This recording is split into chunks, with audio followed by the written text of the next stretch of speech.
আসসালামু আলাইকুম ওয়া রাহমাতুল্লাহি ওয়া বারাকাতুহু। সুপ্রিয় দর্শক, আশা করি আপনারা সকলেই ভালো আছেন। আমার সমবয়সী যারা আছেন যুবক ভাইরা, তাদের প্রতি আমার আন্তরিক সালাম।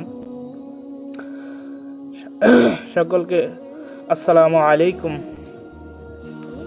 স্বপ্নদোষ বন্ধ করার গুরুত্বপূর্ণ এবং কি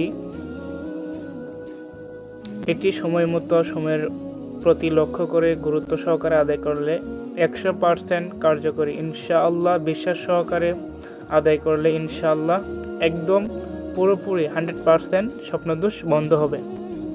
এই 4টি আমলের ভিতরে প্রথম 4টি আমল হচ্ছে,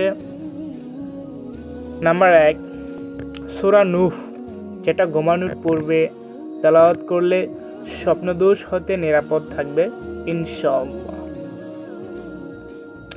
নাম্বার 2, কারো স্বপ্নদোষ হওয়ার রোগ হলে সূরা মাআরিজ লিখে নিজের কাছে রাখবে, ইনশাআল্লাহ স্বপ্নদোষ থেকে সে মুক্তি লাভ করবে।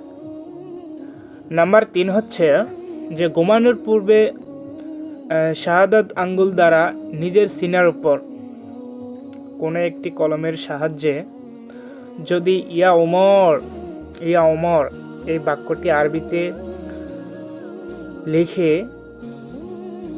তার সিনার উপর, তো সেক্ষেত্রে বলা আছে যে পাঠকের সামনে লেখাটি সোজা থাকে।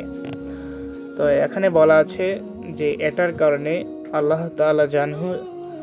তাআলা শানহু এর ওসিলায় ইনশাআল্লাহ এই নামের বদলতে স্বপ্নদোষ থেকে আপনাকে মুক্তি লাভ করবে।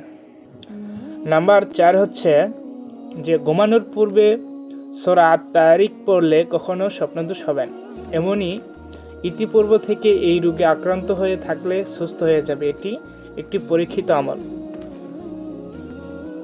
তো প্রিয় দর্শক এবং কি আমার সমবয়সী যারা আছেন, তাদের সকলের উদ্দেশ্যে একটা কথা বলতে চাই। তো এই আমলগুলো অনেক কার্যকারী এবং কি অনেক গুরুত্বপূর্ণ। এটা ছেলে এবং কি মেয়ে সকলেই পালন করতে পারবে। এটা আমি আমল করেছি এবং কি আমি এ থেকে অনেক ফলাফল পেয়েছি, আলহামদুলিল্লাহ। আমি আগের থেকে অনেক হ্যাপি। তো আপনাদের সকলের কাছে অনুরোধ রইল, এই রোগে যারা ভুগতেছেন অতি শীঘ্রই এই আমলগুলো গুরুত্ব সহকারে সময়ের প্রতি লক্ষ্য করে 5 ওয়াক্ত নামাজ পড়বেন, পাশাপাশি শোয়ার আগে এই আমলগুলো করবেন। ইনশাআল্লাহ আপনার এই রোগ থেকে, এই কঠিন থেকে কঠিনতম রোগ থেকে আপনি শেফা পাবেন। শেফা দেওয়ার মালিক হচ্ছে একমাত্র আল্লাহ।